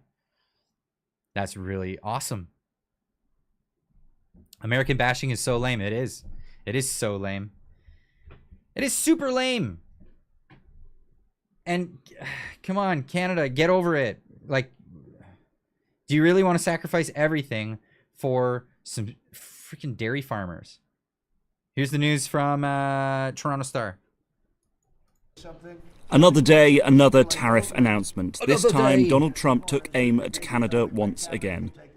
See, why are you Toronto Star? You're from Toronto. Why are you shipping off the jobs of reading the news report? Come on, you couldn't get a Torontonian, hey, to read this news. Toronto, somebody from Toronto. Hey, Donald Trump down there. Hey, you did this thing? Yeah, anyway. This is the British accent. Why? Another day, another tariff announcement. This time, Donald Trump took aim at Canada once again, announcing that he was raising lifestyles of the poor and worthless. taxes on imported goods to 35% on August 1st. For Mexico. One for Canada, one for Mexico. Yes, sir. He had already imposed 25% tariffs back in March after months of threats, allegedly to pressure Canada to crack down on fentanyl smuggling, even though there is relatively modest trafficking in the drug from that country. So Captain Kangaroo making a great point, saying good to see you again. This will hurt the U.S. farmers. It's already hurting mine. We are selling out after the harvest. That sucks. And it's because of the potash. The potash that largely comes from Canada. This sucks. Oh, I hate it. In the latest announcement, he said that the flow of fentanyl is hardly the only challenge we have with Canada, saying it had many tariff and non-tariff policies and trade barriers. Just hours before the announcement, Canada's Prime Minister Mark Carney posted on X a picture of himself and UK Prime Minister Keir Starmer, saying that in the face of global trade challenges, the world is turning to reliable economic partners like Canada. Mr. President, welcome to Canada. At the G7 summit in June, Carney and Trump said they were committed to reaching a deal within 30 days, with a deadline of the 21st of July. Well, how committed is Carney? He's not in the House of Parliament right now, with a new session, getting rid of that stupid law that solidified the dairy cartel. That dairy cartel is there. They cannot do it. They can't do anything about it unless they reconvene Parliament. And he's not doing it. He's on vacation. It shows how much Carney actually cares about what's going on in Canada. It's like, he's liking this. Captain Kangaroo saying, food is about to skyrocket, guys. It is. It's about to go way up. Way up. Hey, greetings from Toronto, Ontario. Toronto, Ontario. I love your show, Clyde. Appreciate it. Oh, appreciate it. Gemini Starshine. Really appreciate it. That's awesome. Sorry for making fun of your town. Toronto, Ontario. It's a place. I lived there for a short period in my teenage years. I loved it back then. It's a different place now, is it not? Is it not? I was gifted a membership from you, Clyde, and never got a chance to thank you. I just went through a phone upgrade and I missed quite a bit. Just wanted to say thank you. Were you gifted it from me or somebody else in the chat? I think it was from somebody else in the chat. It might have been Defaichu if it was in the last round of it. Absolutely. White-tipped orange Trump. No species has ever had such wholesale control over everything on Earth, living or dead. You give him a bit too much credit. But yeah, he's definitely taking a stranglehold on this. Now, another take from Mr. Sunshine Baby, which I wrote it as a base take. I think this is a based take. I think Canada deserves to be economically destroyed by the United States. This is obviously hyperbole. Not because I hate Canada, which I don't. I love Canada. But Canada is greasy. It's so greasy. The Canadian government has been abusing USA trade for years, decades even. Our Liberal government has 400% tariffs on USA dairy. That's insane. Some people are only just learning about this. Our Prime Minister tried sneaking in a digital service tax last week during trade negotiations. That's mental. Our Liberal government has allowed drugs and crime to run free in Canada, which is bleeding into the United States.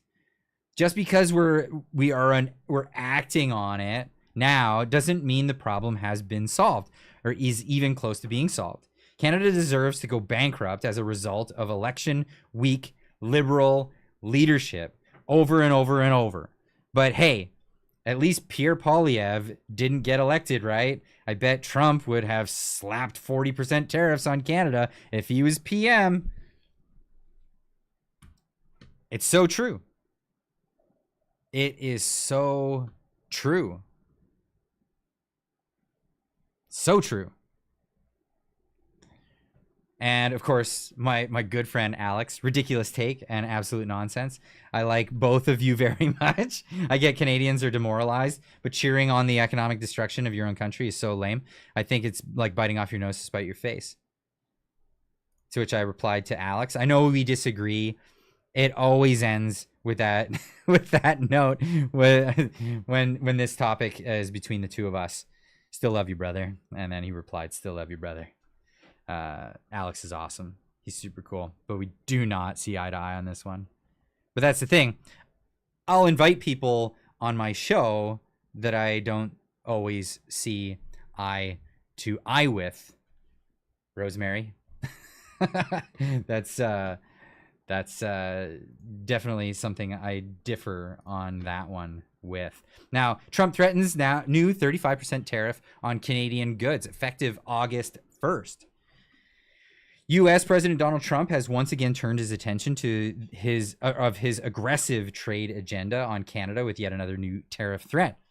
In a letter to Prime Minister Mark Carney posted to Truth Social, which I still need to become a member of. I've never done it. I'm lazy, and I just like, what, another media thing? I don't use Facebook or any of these other ones. Maybe I should get over there. Let me know. Let me know in the chat. Let me know in the chat if you are on Truth Social. I disagree, Clyde. Time to cut to the chase. Time to cut to the chase. What's the chase? Well, the chase would be on that comment there from Mr. Sunshine Baby is that look at all the places where they actually did finally end up turning it around.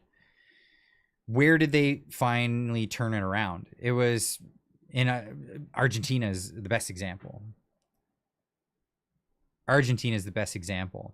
And in Argentina, do you think it was as bad as Canada? No, it was worse. It was way worse. Socialists took charge for a very long time and they destroyed the economy. They destroyed any semblance of the ability to come up with a good idea and just get to work and get on it and become an entrepreneur. This is what socialists do. They destroy entrepreneurship. They destroy they take away your economic libido to want to do things, do something. No, not on True Social. I'm on True Social under an alias. Should I join True Social? Let me know in here. And yes, Argentina is amazing. Now, so here's the thing. It got really bad in Argentina. It got really bad. And that's Argentina went to digital money, didn't they? No, I mean people are using Bitcoin if that's what you mean. So it's you can legally use Bitcoin to buy things. Afuera, that's right. Afuera. Get rid of those government agencies. But what did it take? It took it getting so bad. But here's the thing. Do you think that that's the way it's gonna play out in Canada if it gets that bad? Do you think it'll get so bad that we'll get a savior type like Javier Milei coming out with his chainsaws and introducing liberty to the young generations and getting people hyped up on the idea of self-governance and self-responsibility, that kind of thing. I hate to be that guy, but you missed my super chat. Did I? I'm so sorry. Let me pop it up. Steve's Hyde for $5 says, then he said, are you still talking about Jeffrey? And the press said, no, we're talking about tariffs. Mark was probably friends with Jeffrey. Oh, that's something else. Yeah, that's something else. Also, Krasilvan, I hope I'm pronouncing that right, for $5 says, I thought I'm from Alberta. I'm still a proud Brooklandian. Also pronounced Crazy Ivan. Oh, that's how it is. Crazy Ivan. Why am I getting the L? Oh, because it's a capital I instead of an L. Gotcha. Pierre is our chainsaw guy. Well, when's he going to pull out the chainsaw? When's he going to come out and say things like, Viva la libertad carajo! Right? He doesn't say that stuff. He comes out and he's like, where's my pen? Where's my pen? He comes out. We're gonna provide a good place for good people to live on a good street with good troops protecting our good stuff. You know, like, come on. That's not a chainsaw. That's not speaking from the heart and coming out and telling people that the ideas of socialism will bury you, and the ideas of the free market, the market economy of liberty, and these things are all the most important parts of our society that build a great foundation. No, he doesn't say any of this stuff. More like a popsicle stick than a chainsaw. And you know, he speaks a good game, but he's not charismatic about it. Hardly flamboyant about it. Here's a recent interview that he Some did. economists now project this would be the single biggest deficit in Canadian history outside of COVID. Right. Way bigger than Justin Trudeau ran in his last year, and bigger than Trudeau had projected. So, so much for the fiscally responsible banker who's really good with money. He told us he was going to, and I quote, spend less. Today, I'm announcing a new approach to how we manage the budget, how we manage government spending.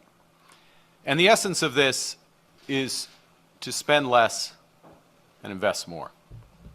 That means reining in government spending so that Canada can invest more as a country. What we will do as a government is reining in spending. We're spending more.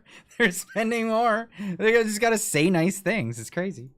To focus on reducing spending if I am elected. It's clear that the federal government is spending too much. Oh, right. This is not something he can claim that he did under different circumstances. We knew about the trade war back then, and he said he would, quote, spend less. He's already introduced one spending bill that has the cost of government rising 8% in 1 year, which is like 2.5 times the rate of inflation and population growth combined. So he's spending way more than Trudeau.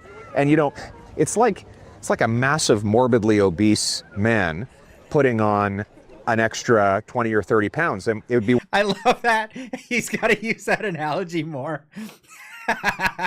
He's like a massively morbidly obese man. Oh, say it again, Pierre. It's like a massive morbidly obese man putting on an extra 20 or 30 pounds. And it would be one thing if he were started off skinny. Like if we had a lean, mean government in Ottawa and he came along and said, well, we could afford to put on some padding, then people would say, okay, fine. It's been tough years. But that's what Harper did. It's like the most morbidly obese government we've had maybe in our history, and this guy thinks it needs to be fattened up further. Of course, that doesn't come without costs. It'll be inflation in the short run and higher taxes in the long run. We're going to fight like hell against this overspending, and we will run in the next election on a platform to cut bureaucracy, corporate welfare, consultants, and foreign aid to bring down the cost of government.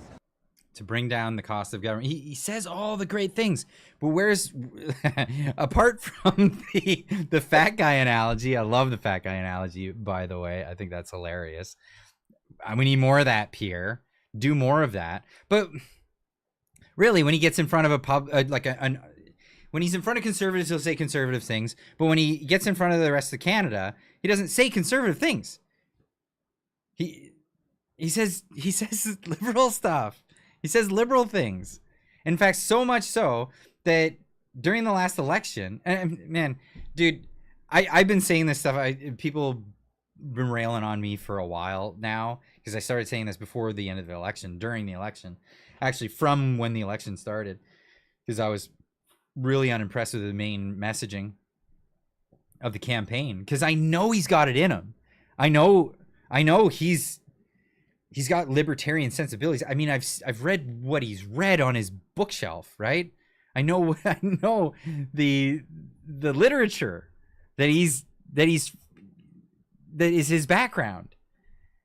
It's so crazy.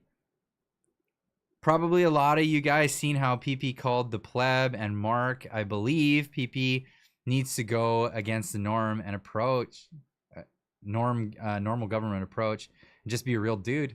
I've been saying this forever. We need more Apple, Pierre. Yeah, we need to get rid of PR Polyev, because that's what happens. As soon as the election jumps in, it, like a switch flips, and he goes from Pierre Polyev and he turns into PR Polyev, and it's like, all right, doing the thing, grab my pen, let me tell you what we're doing. We're gonna do a thing with the neighborhoods and the safe streets and the safe troops. Get out of here. Winiska for $10. Clyde, how long do you think before the next election? Well,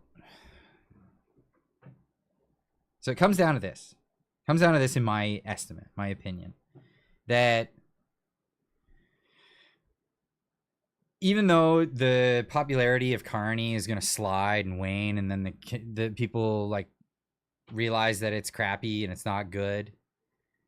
Crazy Ivan, thank you for joining as a member. I finally am able to pronounce your name.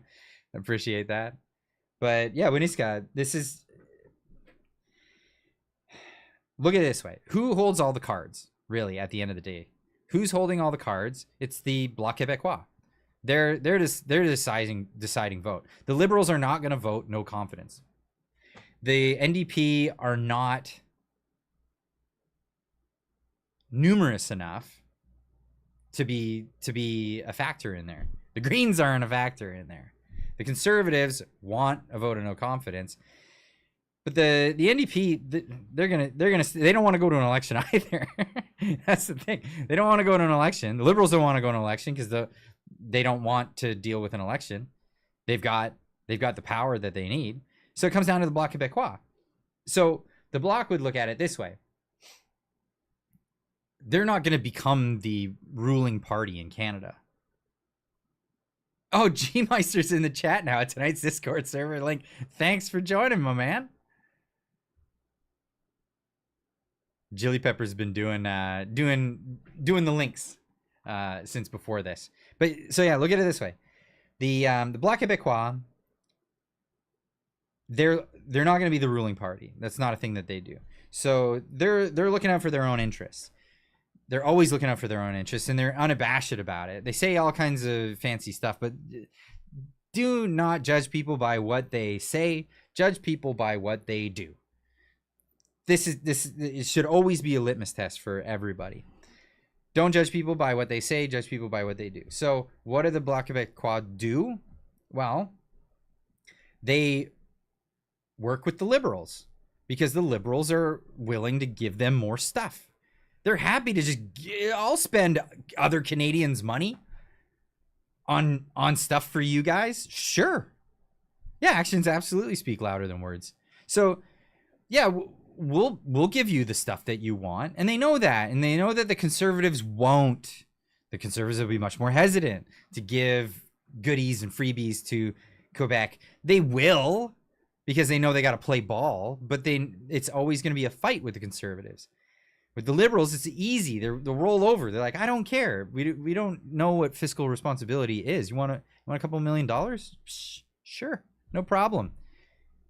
Somebody's grandkids will pay that way in the future. I'll be dead and long gone by then. Why would I care, right? So that's That's what the Bloc Québécois is thinking. So why wouldn't they hang on to it until almost the bitter end, like a month away from 4 years from now, right? A month away from 4 years, and they come in and they're the heroes with this, like, we defeated the government, we took them out, we did the thing that all the peoples wanted us to do with our power as the opposition, minority opposition of the Canadian Parliament. Of course, they're going to pull that crap. That's what they do. They do it all the time. And then they talk big and hard, but it's like right at that moment when people start paying attention, and then they go, oh, right, the Bloc Québécois, they're super hardcore, and they're super conservative, and their values are this and that. And that's what they do. So this is the game. This is the game that they play. They don't speak English or French. What? PB did his own version of elbows up during the election. He did. He absolutely did. And I just pointed out that tweet. Where is it?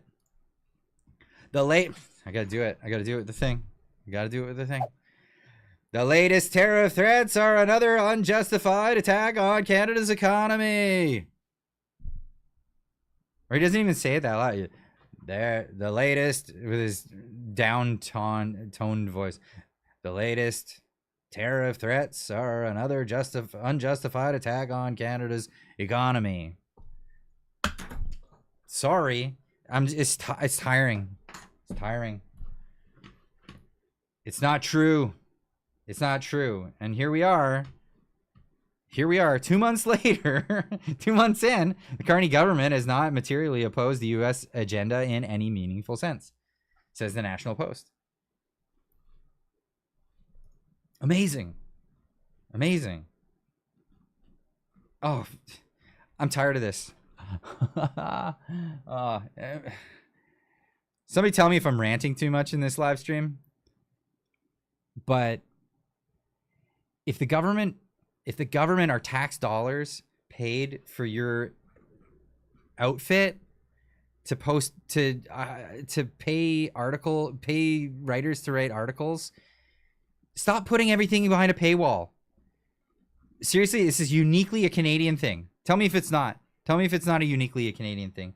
But everywhere I go on Canadian National Post, Globe and Mail, Toronto Star, everywhere, it's like paywalls. Dude, I'm not gonna pay the paywall. I'm not gonna do it. Put ads on your stupid website, like everybody else. You go to CNN, you go to Fox, you go to NBC, MSNBC, any of that stuff. Just 99 cents per week for 1 year. Yeah. No. No. Clyde needs to quit giggling. Tracy, you need to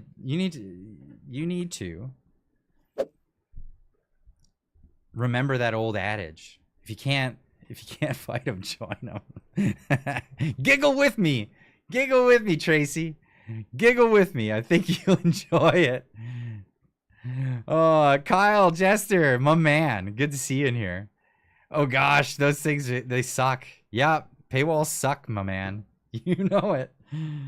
Clyde doesn't giggle. What? Clyde doesn't giggle? WRF? It's either giggle or cry. Laugh through the pain. That's right. Yeah, buddy. Man, it's always good to see you, Kyle. I'm glad you came. Last time when I was in Texas, I got to visit Kyle. Kyle's a good friend of mine. And man, it was just, I hadn't seen him in years. And it was so awesome. Paywalls are so they don't have to find advertisers. Laziness. Dude, you can get Google to do AdSense, dude. There's nothing more lazy than that. You just get Google to do it for you. Melissa Edwards, I love your laugh. Thank you. Yeah, awesome stuff. Yeah, it was, man. It was so cool seeing your planes and shit. That was really cool. Yes, giggly pops or go insane. Just glad you don't giggle like Tucker Carlson. He's got an unusual laugh. That thing he does. Yeah, he's funny. I like Tucker though. Use Brave browser. It blocks the paywalls. Yeah, it also breaks websites. I use Brave for some things, but yeah, like half the time if you go onto YouTube with Brave, all you get is gray squares. You get a splash page of gray squares. It doesn't do anything. You still listening to Clyde? Dread measures. Are you in here to tell people that I'm no good? I'm no good for you guys. I love it. Tucker's great. Yeah, I flew to Calgary to go see him speak before. He was awesome. That was awesome. I'm watching you on Brave on ScrewTube. Oh, okay. Do you have like the dials turned down where it actually allows websites to work and not be broken? Because I know you can tweak it. Dread Measure says, "Yeah, you are no good." Appreciate it, thanks. I think the fans of the channel, they like to say I'm better than nothing. That's my favorite compliment. Jelly Beans, I'm using Brave right now, and I don't have any issues with the gray boxes. Okay, but do you have it turned down? Because I know you can turn it on like max, kill all the paywalls and stuff, and it breaks websites. I love Brave. Comedian Clyde. Where are we? On Brave 2. Wow, so many people using Brave. Maybe I need to switch back to Brave. Maybe they've gotten better. Because I was early adopter, and when you put the security measures on high, it would just break every website. Oh yeah, Clyde is better than nothing. This live stream is so much fun. Well, if you want to have more fun, join the Discord afterwards, because we're gonna be popping over there in about 8 minutes, so or less. Head on over there. I'm very late, but love Clyde. Loretta Jones, thank you so much. Love you right back. Use nothing but Brave. Cool. Well, maybe I'll switch. Google Chrome, choose RAM on your computer. It choose through RAM, but I use it mostly for like presentations and stuff. Only use Brave and Grok on voice mute. I like using Grok on voice. My settings are on standard. Okay, well then it's a lot better than when I tried it. Chrome is trash. It totally is. Try Opera. I'm on Brave plus a VPN. Sick of all the scammers. I'm wondering if I should switch to a VPN and put myself in Texas ahead of my move, just so it looks like I have an IP there ahead of time. I wonder if that would even help. It was updated recently, I believe. Okay, not sure what Brave is. Brave is another web browser, so you have, Firefox, Chrome, Internet Explorer. Does anyone use that ever? Does that even exist? Bing, I think, was one. Did Bing have their own Explorer? Anyway, Safari. Does anyone use that? Yeah, they're just browsers for browsing the internet. You're moving to Texas? Yeah, we went over that earlier. So as you know, I'm a dual citizen. TLDR. A year ago, we were evicted from our place. We're living in a temporary situation. That's why the set changed from like a year ago, when I used to have my studio with piano and all that stuff in it. We're overly expensive in this temporary place. We're in limbo until my wife's visa comes through. She needs her green card before we can enter the United States. So that's what we're waiting for. And it's, I'd like to say it's hell, but it's purgatory. Because, yeah, that's the thing. Clyde, we're so sad here in Texas. Well, of course, with the floods. And, yeah, that's terrible. That's terrible. What occurred there. Your views will rise once you use an American location. Algorithm will push your channel out more. We'll see. We'll see if that's the thing. Dread measures. What did you say this time? I love my trolls. They're my favorite. Clyde supported Canadian silence. He supported Canadian duty. What are you talking about? I have no idea what you're talking about. The rains have been nuts, says Kyle. Yeah, absolutely. Yeah, the rains are nuts. And that's where people are, you know, they're talking about cloud seeding and all that stuff. I don't know if I was going to get into that tonight, but so there is a bit of stuff about cloud seeding, and I wouldn't rule it out completely, this stuff, but I wouldn't say it as like they were intentionally trying to harm people. What I would say though is if they were doing cloud seeding and that became a thing, that it's like, whoa, that's you done screwed up, and that's really bad. I mean, a similar thing happened in Dubai when they tried cloud seeding and they got super flooded in a place that's a desert, right? Like, it's crazy.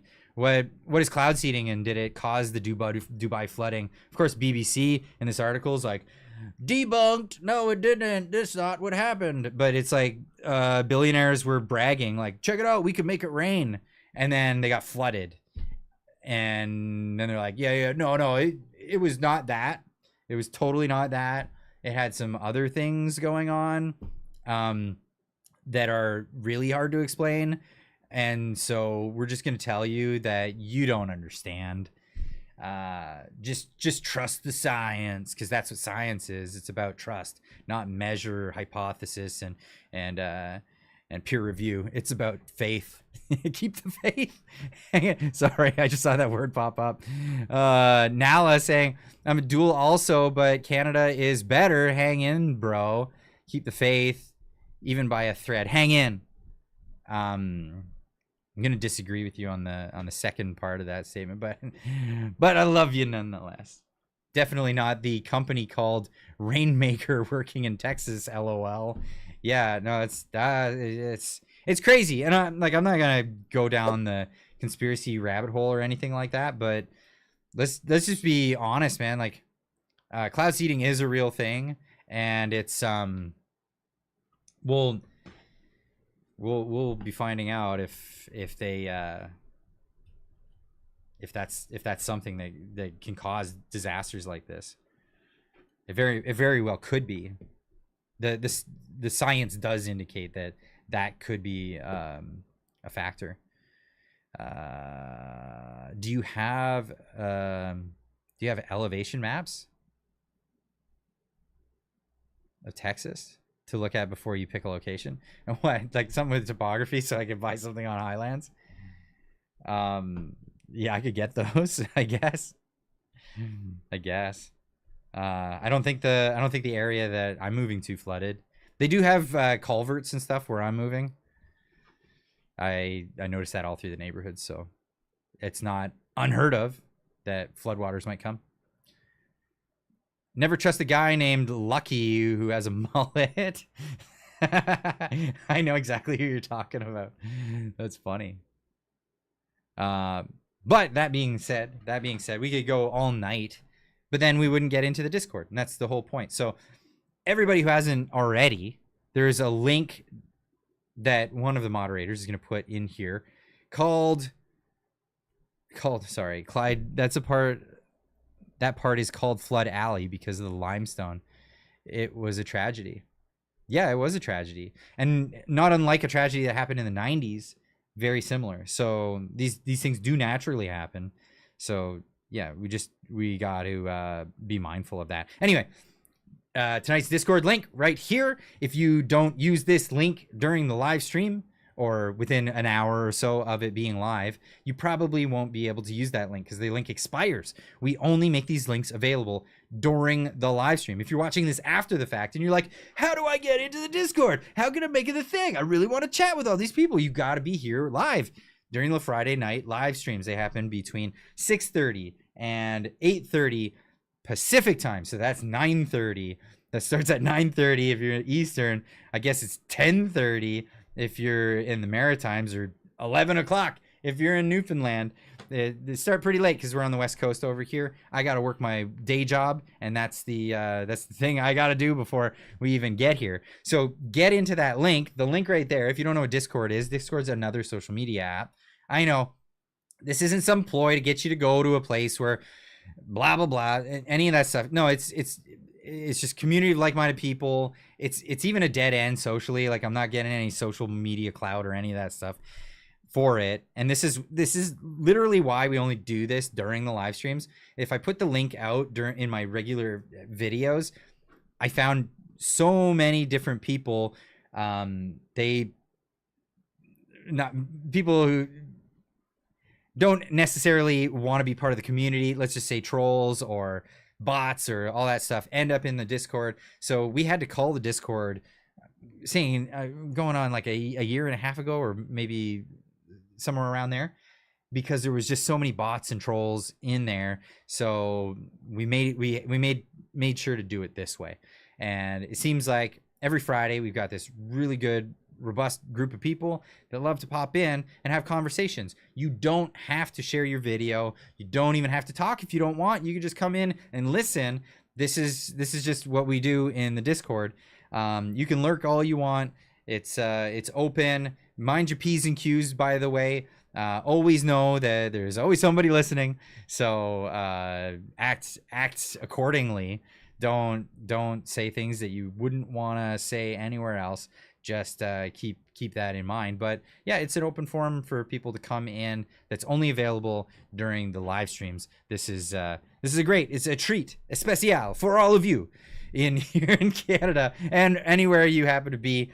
Because we're on the World Wide Webs. So come on over, hang out with us. And of course, it's going to be a little bit short-lived this evening, because I do have to drive my family to the airport in the morning. So if I don't see you tonight, we'll see you Monday morning. Everybody, have a great weekend. Enjoy your time. Enjoy the weather. Go touch grass. It's the best thing you could do. And above all else, keep on trucking.